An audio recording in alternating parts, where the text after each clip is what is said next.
Hola, mi nombre es Adam Brandt, soy maestro en lingüística aplicada y también me dedico a escribir poesía.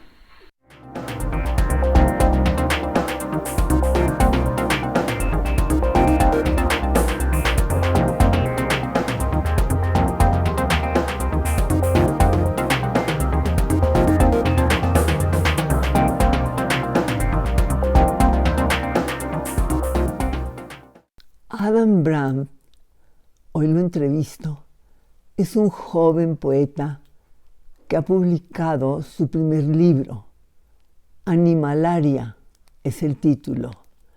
Por este poemario ha recibido el Premio de Poesía Joaquín Xirau y Casa 2019.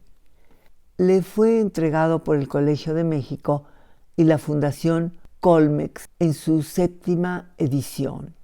Ha recibido la medalla Alfonso Caso al mérito académico otorgado por la Universidad Autónoma de México, la beca de CONACYT para realizar estudios de posgrado, la beca de la Fundación para las Letras Mexicanas en el área de la poesía. Su obra ha aparecido en diversos medios nacionales e internacionales. Es autor del libro Soy más humano cuando como vegetales. Licenciado en Letras Hispánicas en la Universidad Autónoma de Aguascalientes y maestro en Lingüística Aplicada en la UNAM. Adam Brandt, ¿cuáles son tus principales objetivos dentro de la poesía? Para mí, y también suscribiendo algo que dijo Octavio Paz en El arco y la lira, para mí la poesía es una forma de conocimiento.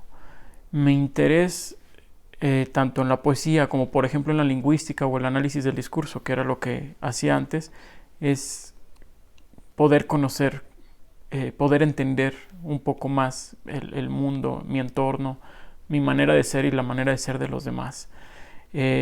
Para mí la poesía permite una exploración en ese sentido. Me permite preguntarme y luego tener una suerte de epifanías que me permiten volver a preguntar. Es casi una especie de ciencia para mí o una filosofía descalza, ¿no? Es preguntar y encontrar, preguntar y encontrar. ¿Novela? ¿Lees novela? ¿Te interesa también la ficción? Sí, ¿La prosa? Leo prosa, no escribo, no me animo, pero sí leo ensayo, leo novela, narrativa breve también, cuento. Sí. ¿Por qué te da miedo la novela? Creo que es una manera de trabajar distinta que no conozco bien. O sea, entiendo que, por ejemplo, hay que hacer una escaleta, que hay que tener una planeación previa de cómo va a ir avanzando el texto. Y no me siento con, no la potencia, sino el aguante. Creo que escribir narrativa, sobre todo novela, es como correr un maratón.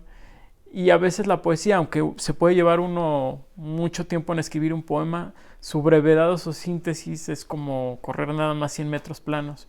Entonces me parece mucho más asible, mucho más en mi control de una u otra manera, estar viendo mi poema en una sola cuartilla, que estar pensando en las 200 o 300 o 400 cuartillas de la novela donde, no sé, siento que se me puede olvidar lo que sucedió con un personaje al principio o que se me va a desbordar. Y tuve una sensación semejante cuando hice la tesis de maestría y entonces me da temor y respeto entrar a algo así. Creo que son proyectos mucho más largos que no creo poder. Digo, algún día lo intentaré tal vez, pero... Lo que pasa es que en la novela también hay poesía. Sí. La habrás encontrado seguramente Sí. en alguna de tus lecturas. En el caso de la novela, no se necesita inspiración. Lo que yo he aprendido es que tienen que sentarse con la página en blanco y a continuar. lo que han empezado el día anterior. Mi esposo me decía que siempre dejaba la última página de su trabajo del día, la dejaba incompleta, para cuando regresaba, retomaba para continuar y terminarla y seguir con las que venían. Pero en la poesía no es así. Bueno, desde mi experiencia, depende del tipo de poema que estés escribiendo. Cuando se trata de poemas largos y un poco ya masticados en la cabeza de manera previa, sí puedes dejar a la mitad un poema y retornar al día siguiente, recordar lo que estabas haciendo, recordar tus motivos, revisar apuntes y volver a entrar. No sé si en ese sentido el trabajo sea similar al de un novelista, digo, solo en ese sentido. Y pienso en poemas que tardaron años en escribirse, que debieron de haberse trabajado de alguna manera similar, como Muerte sin fin de José Gorostiza, que incluso su libro o poema anterior se ve que ya estaba buscando escribir Muerte sin fin, que ya estaba buscando los motivos. Entonces también en ese tipo de poemas sí siento que son de estar rumiando la idea hasta encontrar las imágenes precisas o la línea que uno quiere seguir. ¿Nunca has tratado? Estoy tratando de hacer un poema largo y calculo que me va a tardar muchísimo, pero ya estoy trabajando en eso, que es algo que no había hecho antes. En Inglaterra entrevisté a un joven escritor que en prosa poética escribió una novela. Y es tan emocionante leerla como si fuera una novela sin poesía. Claro. Y estoy pensando también que como la poesía puede estar o se construye en varias capas, no solo la cuestión fonética y morfológica, sino en un gran sentido tiene que haber un estrato semántico muy, muy pesado ahí, un hallazgo. Pues las novelas también muchas veces están cargadas de poesía, ¿no? Por los hallazgos que tienen o las epifanías que logran. Y estaba recordando, ahora que mencionaste a tu esposo, una novela que leí hace mucho tiempo que me gustó muchísimo, La frontera de cristal. Y justo la escena donde esta chica, Michelina, se encuentra con el trabajador que había ido, el migrante que había ido a limpiar rascacielos, desde fuera se encuentran, ella dentro de la oficina y él fuera, y se sienten esta conexión a pesar de estar en mundos totalmente distintos. Y la imagen me parece extremadamente poética, o sea, me parece altísimo lo que logra en esa escena, es de lo que recuerdo. E incluso después yo traté de escribir algo imitando, aunque era en un poema, imitando lo que logró Carlos Fuentes ahí. Y sí, efectivamente la poesía no está nada más en los poemas, sino en toda la literatura, e incluso luego en los descubrimientos científicos uno encuentra metáforas y poemas asombrosos. Sí. Debe ser formidable ser investigador. A mí es algo que me hubiera gustado ser muy tarde ahora, pero ser investigador es extraordinario y es poético. Sí, sí. Recuerdo, por ejemplo, veía Cosmos de Carl Sagan y también me fascinaba eso. Más allá de los descubrimientos científicos, la manera como lo contaba y las metáforas que se producían ahí y el ensanchar el mundo, el tener epifanías a partir de lo que decía Sagan, me parecía que ahí estaba la poesía, ¿no? Y entonces encuentro que la poesía escrita o los poemas pueden también acercarse a eso. ¿Cómo no? Uh-huh. Y la poesía está en instantes de tu mente. Sí. Nada más que no todos pueden escribir poesía. Sí, ahí es la diferencia. Yo creo que todos podemos vivirla, sentirla o reconocerla. Sí. Pero ya está la otra parte del oficio del escritor que se dedica justo a lo que todos ya lograron apreciar pero no pueden decir, decirlo, ¿no? Sintetizarlo en una imagen.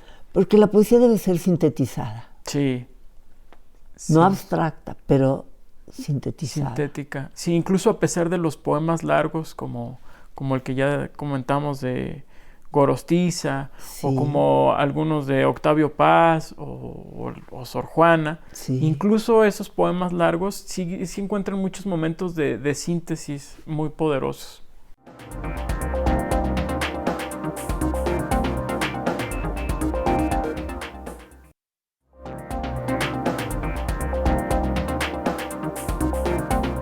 Hay algo que te quiero preguntar. ¿Soy más humano porque soy vegetariano o cuando soy vegetariano? Ah, sí. Soy más humano cuando como vegetales. Eso. Sí, ese libro... Es un libro en sí. Sí, es un librito de ensayos, microensayos y artículos de opinión que fui publicando en periódicos y revistas, sobre todo de Aguascalientes, pero también luego algunos nacionales, donde cuestiono muchos mitos contemporáneos o muchas de estas verdades discursivas que se están transmitiendo y que no necesariamente son verdades reales.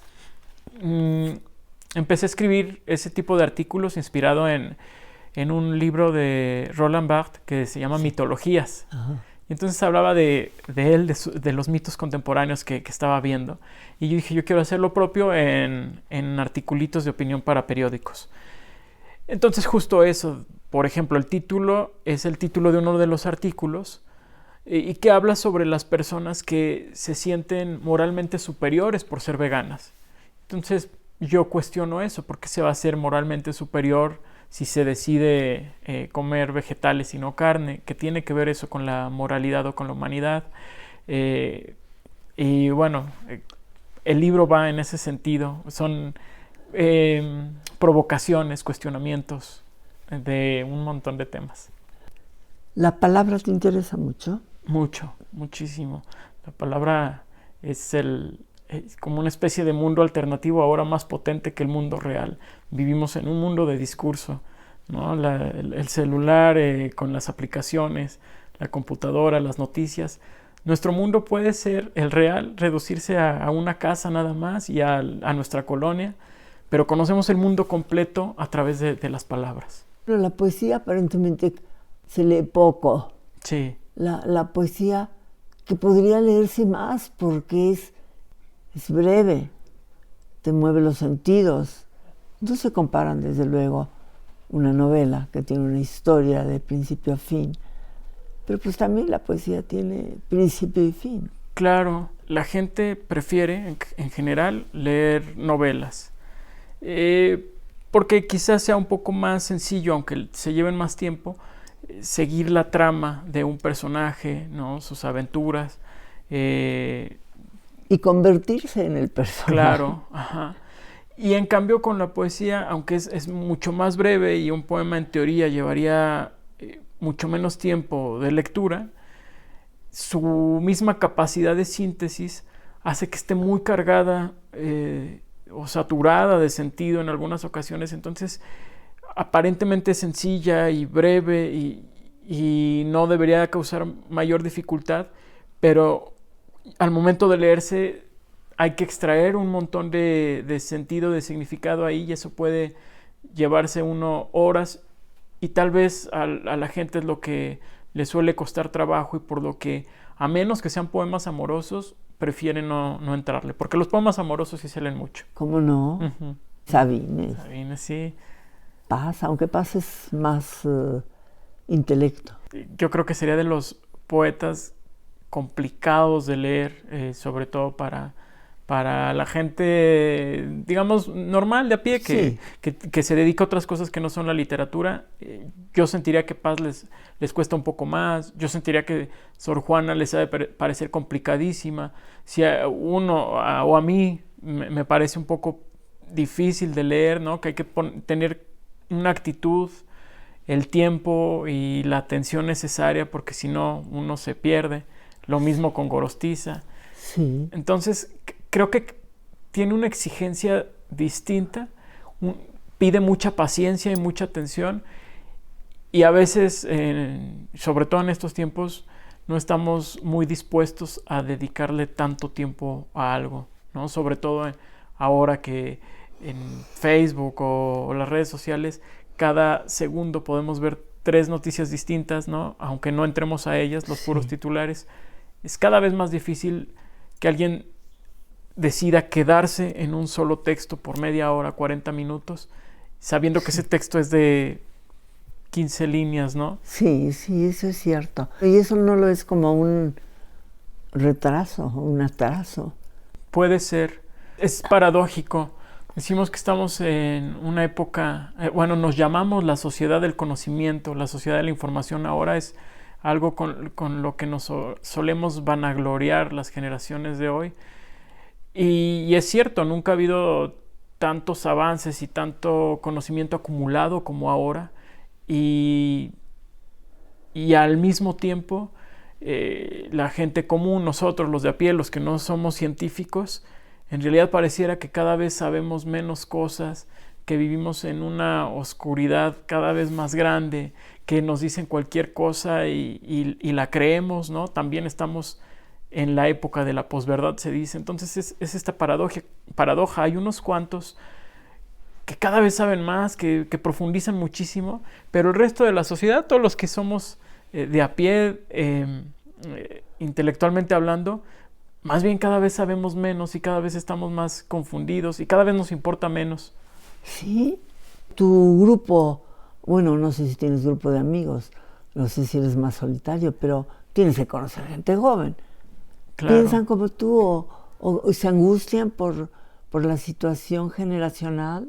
Pues hay de todo, pero por ejemplo lo veo justo a través de los discursos en las redes. Me parece la red un buen sensor para ver cómo andamos cuando no estamos en discursos científicos o literarios.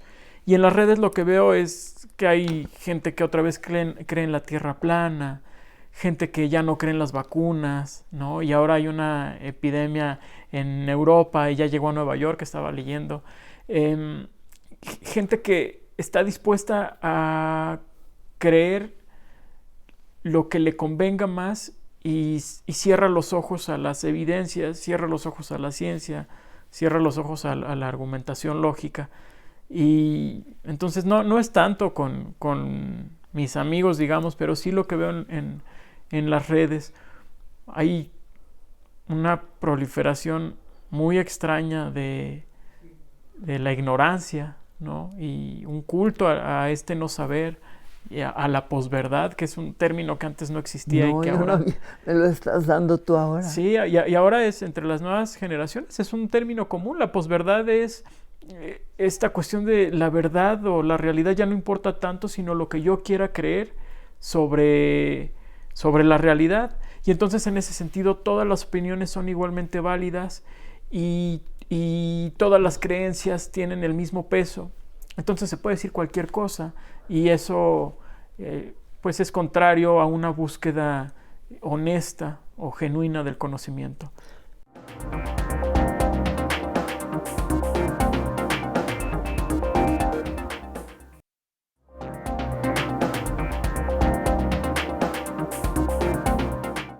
Los millennials, ¿tú perteneces? Sí. ¿A esta generación? No me gusta, pero sí. ¿Por qué no te gusta? No sé, siento que es una generación, para mi gusto, demasiado sensible, muy apresurada en sus juicios, enojada, extrañamente enojada con las generaciones que están arriba y que está buscando culpables. No sé si es una cuestión de los millennials o si cada generación sucede lo mismo, pero me desagrada un poco eso, una especie de superficialidad y enojo permanente y falta de autocrítica y rigurosidad. No sé si me van a matar por decir esto, pero eso siento. ¿No es tu percepción? Sí. Se supone que los millennials han perdido intereses de generaciones anteriores, jóvenes que pertenecen a familias pudientes, burgueses, de los cuales obtienen todo y lo rechazan. Rechazan tener automóviles, prefieren tomar colectivos, metros, autobuses. ¿Tú te has dado cuenta de eso? Pues lo he visto, por ejemplo, con la cultura del del ciclismo, ¿no? Que cada vez hay más personas que prefieren usar la bicicleta, justo entre las personas de esta clase social que no lo hacen por necesidad, sino por decisión. Y en ese sentido creo que ahora, no sé si desdiciéndome un poco o matizando lo que dije hace un momento, eso me parece que puede ser bastante positivo si proviene de una conciencia ecológica, por ejemplo, un afán por salvar el mundo de nosotros mismos. Y pues en ese sentido no lo veo mal, no sé si porque yo también siempre ando en bicicleta y caminando y es mi manera de conocer mejor el mundo. Cuando estoy aquí en México, en Aguascalientes, que voy mucho para allá, la verdad es que sí ando en coche, pero porque el calor está muy fuerte. Sí. Entonces prefiero andar en coche allá. Aquí sí camino, uso bicicleta y la ciudad se conoce de una manera muy distinta. Pero bueno, ese es otro tema.